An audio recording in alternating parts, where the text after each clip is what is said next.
Niteka n'umunezero ntangere vy'ugusubira kubana namwe banywanyi bacu mubana natwe mu makuru n'ibiganiro vya misi yose tubandanya gushikiriza kuri no mbonesha kure yacu kandi yanyu Muhuza TV. Numwe tugiye kubageza ko amakuru biriko biravugwa bigazwe ko muri kano kanya ngaha mu gihugu c'u Burundi, ahari amakuru tuzagaruka cane ko biriko biravugwa mu gisata ca politike. Ni nahe idasanzwe ihejeje gutangazwa na Pacifique Ninahazwa arongoye ishirahamwe Fokoderi hananira agateka kazi na muntu, aho yagize ati turaza kandi no kugaruka kuri Mutama Petero Karaveri Mbonimpa. Pacifique Ninahazwe ati igihe natogwa kurongora urunani rw'amashiramwe yigenga Froske muri ntwara ntumwaka w'ibihumbi 2009, Petero Karaveri Mbonimpa narinda muzi nk'abandi barundi bose ku radio no kumbonesha kure. Mu myaka yangana na data nitwari mu runganwe rumwe, narabajije impamvu ishiramwe APRODH ritari mu runani Froske, harabambwiye ko Mbonimpa ari umunyamacakubiri ko avugira abahutu gusa. Pacifique abandanya agira ati sanzwe ntari umuntu nemera n'ingoga amajambo mbwiwe, biransaba gutohoza ikintu nkacibonera kugira ndacemere. Intumbero yanje igihe nitoza zari zibiri cyane kuduza gose ijwi ry'amashiramwe yigenga no gukomeza imigenderanire myiza hagati ya leta na societe civile. Kimwe naragishoboye ikindi carananiye. Ijwi rya societe civile ntiryashobora gukomera tudafise amashiramwe akomeye yizerana kandi akorana. Igandagurwa gicegera c'umukuru wa Orcom Ernest Manirumva niryo ryampaye akaryo keza ko kumenyana n'abandi barongoye amashiramwe yigenga. Urugamba rwo kurondera ubutungane bw'igandagurwa rya Manirumva rwampaye akaryo ko kumenyana gose n'abarongoye yandi mashiramwe yigenga, kuva ubwo amashiramwe yarakoranye cane no kubindi bibazo. Muri urwo rugamba nyene niho namenyaniye na Mutama Mbonimpa. Biragoye kuronka amajambo yo kuvugamwe ubutwari bwa Mutama Petero Karaveri Mbonimpa. Icambere gitangaje umushikiriye ningene aciye bugufi, nta ngorane y'imyaka afise, benshi mu bakorana ni bato kuri we. Nasanze akorana n'abava mu moko yose kandi akabizera cyo kimwe, agwanira agateka ka bose adacaguye. Narabuze ivyamuvuga ko iyo ivyavuye vy'ukuri Mbonimpa n'intwari mu guharanira agateka kazi na muntu. Sinkekeranya ko mu myaka ya kure atakiriho hazobaho icigwa kimwerekeye kugira abazoba bakiri bato bamwigireko. Muri iyi ntahe ndabasangiza bimwe mu vyo namenye ku buzima bwiwe. Ndababwira uko yafashwe arapfungwa muri Rusama mu mwaka w'ibihumbi 2014, urugamba rw'abanyagihugu rwo kumubohoza twisisekeza ry'ugwatsi rubise, campagne du vendredi vert, ubuhemu yakorewe n'icigwa nakuye muri urwo rugamba. Cyo kimwe n'izindi nkayo, iyi ntahe nayo igiye kugaruka kuri vyinshi cyane. Petero Karaveri Mbonimpa avuga ku bavyeyi badasangiye ubwoko, se n'umuhutu nyina n'umututsikazi. Mu mwaka w'igihumbi 1972 Mbonimpa yaraswe kwicwa ariko anyegezwa n'abagenzi b'abatutsi. Abatari bake mu bagenzi biwe b'abahutu barishwe uwo mwaka. Urwo rwimo nyene rwatumye Mbonimpa ahagarika amashure. Imyaka myinshi yayikoze mu bushikiranganje bw'ubudandaji, aho hagarukiye demokrasi ifatiye ku migambye myinshi. Nabwo Mbonimpa yabaye mu begereye Melchior Ndadaye, arazezwa kuba umunyamabanga ntayegayezwa w'umugambwe Sahwanya Afrodebu nkuko bigaragara. Mu bihe vy'imyamamazo Mbonimpa niwe yanyonga imodoka arerura Melchior Ndadaye. Aho President Ndadaye agandaguriwe mu mwaka w'igihumbi 1993, Petero Karaveri Mbonimpa ari mu bagiye imbere mu myerekano yo gusaba ibiziga vy'umukuru w'igihugu n'abagendanyi biwe. Ni nawe kandi yahavuye yakira ivyo biziga. Mu gitabo ciwe Mbonimpa amenyesha ko ibiziga vyose vyasubijwe kiretse ica Jure Bimazubute, yari icegera c'umukuru w'inama nshingamateka. Kugeza ubu ntawuzi abasirikare bamutaye. Urwimo rwo mu mwaka w'igihumbi 1993 rwatwaye abaryango benshi ba Mbonimpa. Se yaguye mu ikambi y'impunzi mu Rwanda, ico gihe abahutu benshi bo mu ntara z'uburaruko bahungiye mu Rwanda. Nyina nawe cyo kimwe na muramu we bagandaguriye mu ikambi y'abateshejwe izabo mu vyegwa vya Ngozi. Ico gihe abatutsi nabo bahungiye mu makambi y'abateshejwe izabo. Mwene wabo yari yabaye mu bazibiye amabarabara inyuma y'igandagurwa rya President Ndadaye, nawe yishwe n'abasirikare. Mu gitabo ciwe Restel Debut, Mbonimpa aravuga neza ingene impande zose abahutu n'abatutsi zabuza babo mu mwaka w'igihumbi 1993 mu karere avukamwo. Inyuma y'insinzi ya Frodebu mu mwaka w'igihumbi kimwe amajana 1993 Mbonimpa yarinjiye mu gipolisi kigenzura ikirere imbibe n'uruja n'uruza rw'abantu pafe aho yinjiriye rimwe n'umupfasoni Denise Bucumi no kuvuga Denise Nkurunziza. Mu mwaka w'igihumbi kimwe amajana 1994 Mbonimpa yahavuye ahagarikwa yagezwa gutunga ibigwanisha atabirekuriwe apfungirwa mu iborero rikuru rya Mpimba gushika mu mwaka w'igihumbi kimwe amajana 1996. Mu gihe ari umunyororo Petero Karaveri Mbonimpa yarakubiswe yarahohotewe yongera aribonera ubuzima bubi bw'abanyororo mu Burundi aho mu munyororo Petero Karaveri Mbonimpa yapfungiwe mu cumba kimwe n'umusirikare yanize President Melchior Ndadaye. Ivyisi namayobera akarenganyo Mbonimpa yaboneye mu ibohero rikuru rya Mpimba niko katumye atanguza ishiramwe ryo guharanira agateka kazina muntu n'akabanyororo aryita APRODH. Iri shiramwe ryarakoze ibintu byinshi cyane ryarahinduye byinshi mu mabohero y'u Burundi riratuma hashigwaho itegeko rihana kubarezi gufa bapfunzwe mbere n'igihano cyo gupfa kirakugwaho. Mbonimpa yagwaniye uburenganzira bw'abagwanyi baba bafashwe ku rugamba n'abandi banyagihugu benshi bafatwa bagirizwa ko bakorana n'imigwi y'abagwanyi. Mu nyuma President Nkurunziza ubwiwe yaramugendeye muri APRODH aramushimira ku bikorwa yakora yongera kandi aramwemerera ko agiye kugwanya torture mu nzego z'inyamiramabi. Ahano kongera ko kandi ko akarenganyo kakorewe umuvyeyi wiwe katumye imfura ya Mbonimpa ija kwifatanya n'abandi mu rugamba rwa CNDD-FDD. Ubu nawe akaba afise ipete rya Colonel mu gisirikare cy'u Burundi. Muti nayahe magogwa Mutama Mbonimpa atabonye. Gwako kugandagurwa ukiri muto, kubuzwa kubandanya amashure, kwicirwa abavyeyi n'abana, kubona indongozi mwasangira urugamba rwa politike yicwa ukakirika iziga ciwe nyuma y'iminsi gihambwe, gufungwa kukarenganya incuro zibiri, kubarizwa igufa, kuraswa ukamara amezi mu bitaro, kwangazwa, kunyagwa amatungo yawe, gutukwa n'igihugu cyawe kikakwita umwansi wacu n'ibindi vyinshi. Ese vy'ukuri ubuzima bwa Mutama Mbonimpa n'incamake ngo y'amagogwa y'abarundi kuva bikukiye. Mutama Mbonimpa yarazi kihinduka ry'ubutegetsi mu mwaka w'ibihumbi 2005 ryari rihinduye ingendo yo guhonyura agateka kazina muntu mu Burundi. Yarazi ko abarundi bagiye kuruhuka. Yarume abonye ivy'ubutegetsi bwa CNDD-FDD bwahavuye bwamukamwo afatiye mbere mu kwiyamiriza ubwicinyi bwakura aba FNL Muyinga mu mwaka w'ibihumbi 2006 ashira abona ibinyegezwa vyo mwigandagurwa rya Ernest Manirumva mu mwaka w'ibihumbi 2009 n'ibindi vyinshi. Inyuma y'amatora y'umwaka w'ibihumbi 2010 Mutama Mbonimpa niwe yashize ahabona ubwicinyi bwakora aba FNL bwiswe Operation Safisha. Amaraporo ya APRODH yarababaje cyane ubutegetsi bwa Nkurunziza biza kunyuka mu mwaka w'ibihumbi 2014 igihe Mutama Mbonimpa ashize ahabona ibijanye n'imyimenyerezo ya gisirikare yari kihabwa imbonera kure ahitwa Kiriba Ondezi mu buseruko bwa Kongo. Iyo myimenyerezo yari yatanguye nyuma y'amasezerano yabaye hagati y'ubutegetsi bwa President Nkurunziza n'ubwa President Joseph Kabila mu mwaka w'ibihumbi 2011. Nkurunziza yarabona ko bizogorana karo nk'ikiringo cya gatatu niko kwiyumvira ikindi gisirikare cyo azokoresha mu kugwanya abo batavuga rumwe. Ivyo bintu vyari bizwi na bake cyane no muri CNDD-FDD ntivyari bizwi. Kugwanya uwo mugambi kwari ugusekana na President Nkurunziza ubwiwe. Niho rero hiyumvirwa umutegeko wo guhagarika Mbonimpa. Bamurungikira ifoto itariyo mu gihe yaramaze kuronka yandi mafoto yabari mu myimenyerezo muri Kiriba Ondezi. Iyo foto rero akaba ariyo yabaye icitwazo cyo kumufata yagirizwa guhungabanya umutekano w'igihugu. Ku munsi wa kane genekerezo 15 Rusama mu mwaka w'ibihumbi 2014 isaha 7 z'umurango uti narabonye numwe mu barongoye amashiramwe yigenga yararongoye rimwe mu mashiramwe akomeye kandi yizuye muri societe civile. Ubutumwa yaranzaniye bwari ubwo kumenyesha ko Mutama Mbonimpa bwaca afatwa.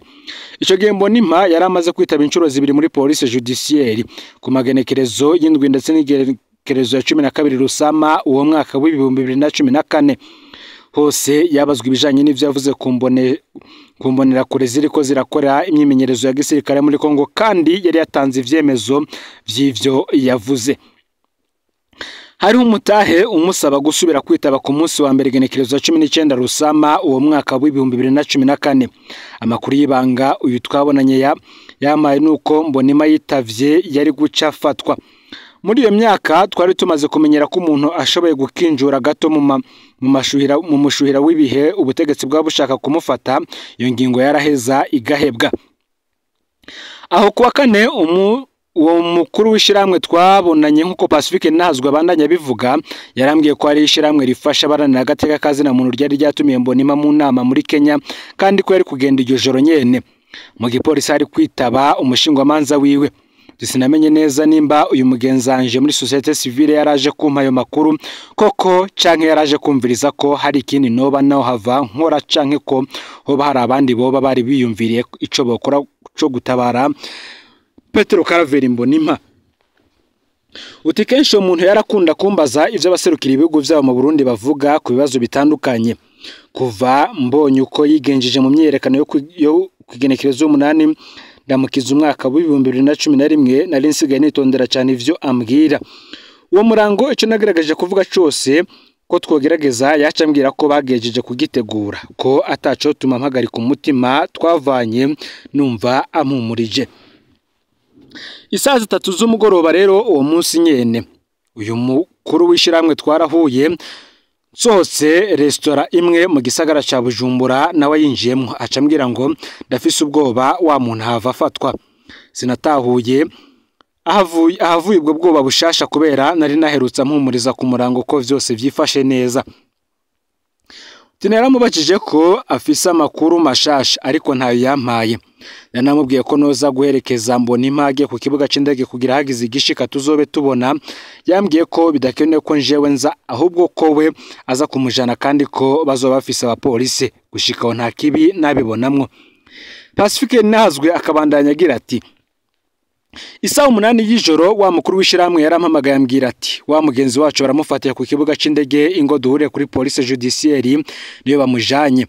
Muri je ibibazo vyari vyinshi cyane, ryari ijoro ribi, twaratinya ko Mbonimpa ashobora no kwicirwa mu gasho. Kuri police judiciaire twahahuriye turi benshi, aho twumviye amakuru y'ivyabereye ku kibuga c'indege. Ibintu vyose vyari vyagenze uko vyari biteguwe. Mutama Mbonimpa yari yagiye ku kibuga c'indege ajanye n'umwe mu barongo y'amashiramwe yigenga. Bashitseyo uyo bajanye yabanje gusohoka araja kuraba ko hari igite amakenga, aranavugana n'umupolisi yasanze ku muryango, hanyuma aragaruka arabwira Mutama Mbonimpa ko atakibazo kiriho. Mutama Mbonimpa yapfuye gushika hamwe ku muryango acahagarikwa na wa mupolisi nyene. Kumbure abapolisi bari banyegeje intumbero bafise uwo mugoroba. Nta cemezo na kimwe mfise ko uyu mugenzi wacu muri societe civile yo baragiye ku kibuga c'indege bizi ko Mbonimpa aza gufatwa. Gusa ico ntazi ningene igipolisi cari camenye ko Mbonimpa aza gusohoka igihugu uwo mugoroba ku buryo gica kimutegera, ningene kandi uyu mugenzi wacu yari yamenye ko kuri ya misazi 3 z'ijoro ko Mbonimpa ashobora gufatwa ku kibuga c'indege, ariko akampumuriza ko bidakenewe ngo ndabaherekeze. Kwigenekerezo ya 16 Rusama umwaka wa 2014 Mutama Mbonimpa arajanywe kuri parike ya meri ya Bujumbura. Abantu benshi baraje kumushigikira, n'abarongo y'amashiramwe yigenga batari bake niho biriwe barindiriye ingingo ihava ifatwa. Ingingo y'incamugongo yahavuye isoka, Mbonimpa ajanwa ku mugoroba mw'iborero kuri rya Mpimba. Ifungwa rya Mbonimpa yari inkuru y'incamugongo ku barundi benshi cyane. Abanyororo mu Burundi bari buzuye babuzijwe ryahora ribavugira, abarundi barenganywe bari batswe intwari itaryo umunwa, abarana agateka kazina muntu bari batswe kiremesha. Ubutegetsi bwa Nkurunziza rero ntibworohewe n'ifatwa rya Mbonimpa, bwo nyene bwisanze bwitwaye mu mutego. Inyuma y'indwi imwe gusa havutse isekeza ryitwa campagne du vendredi vert. Icyumviro cy'iyo sekeza caciye ku rubuga rwa Facebook rwa Pacifique Ntahazwe, maze umwe mu barukurikira w'umwigeme atanga icyumviro ko buri wa gatanu bohora bambara impuzu zirabura kugira berekana umubabaro bafise. Mbonimpa yari yafashwe ku wa gatanu, niyo mpamvu uyu mwigeme yavuga ko bo kwambara ivyirabura ku munsi wa gatanu. Icyumviro benshi baragishimye baracunganira, maze Pacifique nk'uko bivuga baca bumvikana kwambara buri wa gatanu ibara ry'urwatsi rubisi. Iryo bara baritoye kubera ariwo mwambaro Mutama Mbonimpa yari yambaye mw'ibohero. Vyasigura ko bose babaye Mbonimpa, ko bemera ko apfunzwe mu kibanza cabo bose. Ikindi kandi twashimye muri iryo bara nuko mw'ibendera ry'igihugu iryo bara risigura umwizero. Gutyo twavuga tuti ntitugandaye, ahubwo dufise umwizero ko ipfungwa rya Mbonimpa rizohindura ibintu. ku wa gatanu wakurikiye mu mihingo yose y'igihugu harabonetse abantu bambara impuzu zisa n'urwatsi rubisi. Wa gatanu ukurikiye bariyongereye cyane, ukundwa yahera niko bambara impuzu z'urwatsi rubisi baba benshi cyane, bere bitandukira no mu makungu. Amashyirahamwe menshi aharanira agateka kazina muntu arifatanya na twebwe mu Bubiligi, mu Bufaransa, muri Espagne, muri Amerika, muri Senegal, muri Cote d'Ivoire ndetse no mu Buganda. Kuri Vendredi veri igira kabiri abatwara amaradiyo basavye abagendesha imiduga kuvuza amahoni saa 6 z'umurango mu kiringo c'umunota. Abarundi baba muri Amerika n'ibihugu bihegereye nabo barakoze imyerekano imbere y'ibiro vy'umukuru w'igihugu ca Leta Zunze Ubumwe za Amerika Maison Blanche basabire kugwa Mbonimpa. Ivyo bikorwa byose vyaratumye ubutegetsi bw'uburuko buvyifatamwo. Ntivyashoboka gufata abantu ngo bambaye ibara kanaka. Ntivyashoboka no gufata ubunyonge imodoka ngavugije ihoni. Uko Mbonimpa yaseruka muri sentare naho niko isinzi ry'abantu ryakubita akazima bakamwakira nk'umunyacubahiro. Ubutegetsi bwageze aho butangura kwiyumvira ingene bwohora buzana Mbonimpa mu butungane bumunyegeje. Mu nyuma buranagerageza gukora ku buryo Mbonimpa yitavye muri sentare y'iyungururizo habundi mu societe civile atumwa ko mu yindi sentare kugira abantu bajuragirike. Vyose vyarasenzwe. Mu nyuma hongeye ko kandi indirimbo Rekuriyo Ntama ya Lions Story ihinduka ururirimbo rw'isekeza Vendredi veri. Radio RPA ifatanya urwo ruririmbo n'uduce tw'ijambo ry'incungu z'igihugu Rwagasore na Ndadaye bavuga ubutungane. Ubutegetsi bwararengewe n'ivyo bintu vyose. CNC irabuza iyo ndirimbo n'amajambo y'incungu kasubira gukoreshwa mu maradiyo. Ubutegetsi bwisanga butagishobora gukoresha umutego w'ubwoko nk'uko bwari bubimenyereye kubera Mbonimpa yari umuhutu, yarazwi ko yatotejwe n'intwaro za kera kandi ko yarafashije abasendede FDD. Nkuko babandanya babivuga kandi kwigenekerezo ya 26 Rusama uwo mwaka w'2014 ku mugoroba umwe barongo y'amashiramwe yigenga yarampamagaye nkuko Pacifique nazwe ariko ariwe abana yadushikiriza ivyiyi ntahe mu kumamagara ambwira ko umuhanuzi mukuru w'umukuru w'igihugu ajejwe kumenyesha amakuru wiri Nyamitwe yifuza ko tubonana kugira tuvugane ivya Mbonimpa. Ubwo twafata ko Nyamitwe ari we yize ubuhinga bwo guta mu mutego mutama Mbonimpa twari benshi yaramaze kugerageza guta mu mitego nk'iyo. Nishiye ko yogenda bakabona nawe bamenyeranye hanyuma akambwira ivyo bavuganye. Nyamitwe ntiyari umuntu wo kwizegwa. Izashitse mu gihe nicaranye n'umwe mu barongozi b'amaradiyo yigenga mu Burundi be n'umunyamabanga nshingwabikorwa wa Fokode. Uwo muyobozi w'iradiyo yaratwibiye ibanga ko uwo mugoroba bati mwebwe hari ivyo mutazi. Urya muntu akorana n'ibiro vy'umukuru w'igihugu ni kenshi abamama dossier avuga ko akayavuga mu maradiyo hanyuma akacaja mu baseruka ibihugu vya mu Burundi kugira yumve iryo bagona. Kenshi haba hariho umwambasaderi ubutegetsi bukeneye kumenya ko atazohava abuze imfashanyo kuza. Kandi urya muntu avuyeyo ibiro vy'umukuru w'igihugu bica birungi kuja gutera ubwo ambasaderi ko ahirahiye akabuza iyo mfashanyo bazoca bamwirukana mu Burundi. Uti murazi ko uwirukanywe nawe atabazi ko asubiye iwabo azoronka ikindi gihugu arungikwamwo.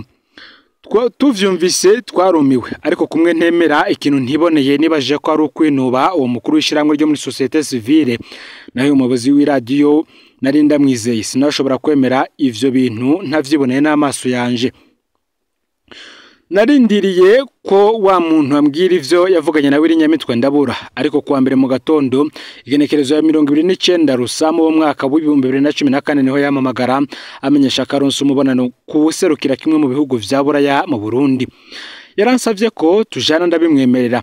Tugezeyo nagiye numva wa muntu avuga ngo twari tuje kubabwira aho dossier Mbonimpa impigeze. None Pacifique abikurikiranira hafi ntababwire. Ukanye naratangaye kubera atari yambwiye ivyo yavuganye na Nyamitwe. Narafasha akanya gato cyane ndibutsa ko ivyashikiye Mbonimpa twese tubizi nca nsaba mugenzi wanje Nyabona ko duha ivyavuye mu mubonano yagiranye na wiri Nyamitwe.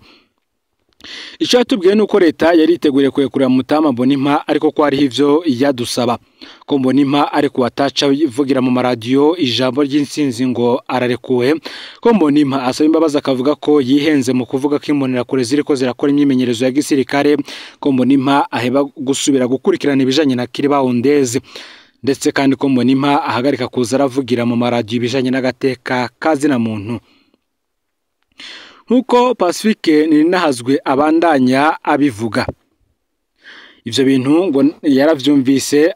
Pacifique uti ibyo bintu ndavyumvise sinarendeye ko ambasaderi avuga naciye mfata ijambo ndavyemiriza vyose ndavuga ko ari inzira y'ubutegetsi butoye yo kutunumya twese ko atankeka inyuma ya Mbonimpa naje nari guca mfatwa bakansaba ivyo nyene n'abandi bose bakabagira uko nyene. Navuze nti nimba ari ivyo tuzoshoka dupfire mu munyororo. Maze kuvuga ambasaderi nawe yarafashe ijambo aranshigikira. Wa mugenzi wanje yaciye abaza ameze nk'uwujiriwe ati none mweho mugiye gukora iki mu gihe leta yogoma ifunze Mbonimpa? Ambasaderi yaricaye mu ntebe izunguruka mbona rizungurukije kabiri yifashe mu maso hanyuma agira ati hari igice c'imfashanyo igenewe ubushikiranganje bw'ubutungane twimirije gutanga ariko Mbonimpa atari kuwe ntizotangwa. Ako kanya nca ndumirwa bimwe wa muyobozi w'iradio yatubwira nari impejeje kuvyibonera n'amaso yanje kandi sinavyigumijemwo. Aho nyene naciye mbwira ambasaderi amakuru nari mperutse kuronka ingene hari abantu muri societe civile bakoreshwa n'ibiro vy'umukuru w'igihugu mu kuneka abaserukira ibihugu vyabo mu gihugu c'u Burundi. Naramubwiye ingene iyo bahejeje kumena bene ayo mabanga haca haza umuhanuzi w'umukuru w'igihugu kubatera ubwoba ko bazirukanwa. Uyo mu ambasaderi yari Mutama yanyishuye ati ivyo njewe ndabimenyereye kandi baramaze kundungikira bantera ubwoba. Je narababwiye ko bonyirukana aho bashakiye hose kubera iki ni igihugu ca nyuma nkoreyemwo mvuye nganzo nca nkukuruka. Umubonano waheze mugenzi wanje umengo yanyagiwe. Munyuma mugenzi wanje yaranone ngo tujane kuraba ubuserukira ONU mu Burundi Parfait Onanga Anyanga. Twaragiye ico gihe byaraboneka ko mugenzi wanje akeneye kumenya nimba ONU izohava yemeza ko ari mbonera kure ziri muri Kongo. Bibuke ko ONU ifise ingabo muri Kongo ziri muri MONUSCO. Biroroshe ko zimenya imihari yose ifise ibigwanisha mu buseruko bwa Kongo. Parfait Onanga yaratwumvije n'urupfasoni rwinshi ariko naco yatubwiye. Mu nyuma naramenye impamvu atavuze uwo munsi hariho ivyo bari bazi. Ibibazo mugenzi wanje ariko aramubaza Onanga yarazi neza iyo bizananye. Nkuko kandi bibandanya bivugwa na Pacifique nahazwe. Kuva muri mukakaro umwaka wa 2014 ntabanga yari rikiriho ko imbonera kure muri Kiribahondezi zari ziriyo. Radio y'abafaransa RFI yaravyemeje irakora inkuru nyinshi zivyerekeye. Ikinyamakuru wacu carakoze amatoza kirashira ahabona. Umumenyesha makuru Gilbert niyo nkuru wa RPA yarishikiye yarahakwa no kwicwa ari kavayo. RPA ikirashira ahabona ivya Kiribahondezi. Museruko bwa Kongo nyene hari umushinga amateka yitwa Justo Bitakwira nawe yariko ariyamiriza amabi yakorwa n'imbonera kure mu karere aserukira. Imenyetso vyerekana ko Mbonimpa atabeshe vyagoma vyongera ariko aho hose Mutama Mbonimpa yaguma afunzwe kugeza naho agwara akaja mu bitaro. Muri myandagaro umwaka wa 2014 ubutegetsi bwa Nkurunziza bwagize ikindi kibazo kijanye na Kiribahondezi. Hari ababikira batatu b'abataliyano kazi bakora muri Paroisse Guido Maria Conforti mu Kamenge. Bano babikira bari basanzwe bakora mu buserukizi bwa Kongo banafise y'ibitaro. Bari bamaze kuvura imbonera kure zakomerekeye mu myiyerekano muri Kiribahondezi. Bari banafise kana amabanga ajanye n'urudandazwa rwa magendo rw'ubutare n'imiti General Adolphe Nshimirimana yakorera hagati y'u Burundi na Kongo. Ipfunwa rya Mutama Mbonimpa bamuhora kuvuga ukuri ryarababaje bano babikira bageraho badashobora kuryihanganira. Ubutegetsi rero bwaramenye ko ababikira bashaka kuja gusurira Mbonimpa mu butungane. Ubutegetsi bwaciye bugandagura babikira bubanje kubakerera kwigenekerezo y'indwi ukwezi kw'icenda umwaka w'2014. Ngibi rero vyinshi twavuga kuri dossier ya Petro Mutama Karaveri Mbonimpa n'urugamba yagwanye cyane mu vya politike ndetse no guharanira agateka kazina muntu. Gushika naho ikibazo ca Mbonimpa cyahindutse akanenera abahinga ku butegetsi bwa Nkurunziza, amakungu nayo yafashe mu minwe ico kibazo ku rugero rutari bwigere tubona. Nkuko mu meza n'abarundi batigeze baruha muri campagne du ventre d'hiver. Kiminsi yahera niko nyabona abarundi bitabisekeza baba benshi. Mu ntango ya Nyakanga umwaka wa 2014 Pacifique nazwe tinjewe na Justine Nkurunziza yararongwira na Niko Some twakoze urugendo i Buraya. Aho twaca hose twavuga Mbonimpa n'ikibazo c'ikiringo ca gatatu. Ku kwezi nyene inama nshinga amateka abanyaburaya yarasohoye icemezo gikomeye gisaba ifungurwa rya Mutama Mbonimpa. Inyuma y'abanyaburaya hakurikiye President Barack Obama wa Leta Zunze Ubumwe za Amerika n'abanyene asabire kurwa rya Mutama Mbonimpa. benshi baracibuka umuvugizi wa leta y'u Burundi Filipo Nzobona ari bayishura ko President Obama atazi ni y'u Burundi butumbereye. Akamo k'abarundi n'amakungu kagondoje leta ya Nkurunziza iraremererwa maze Petero Karaveri Mbonimpa arekugwa vy'agateganyo kwigenekerezo ya 29 Nyakanga umwaka w'2014. Ico gihe sentare nkuru ya Bujumbura yashinze ko Mbonimpa arekugwa ari kuko atarekuriwe kurengana imbibe z'igisagara ca Bujumbura kandi ko azoguma yitaba ubutungane igihe cyose buzoba bumukeneye. Umunsi Mbonimpa arekugwa wabaye umunsi mukuru udasanzwe mu gisagara ca Bujumbura.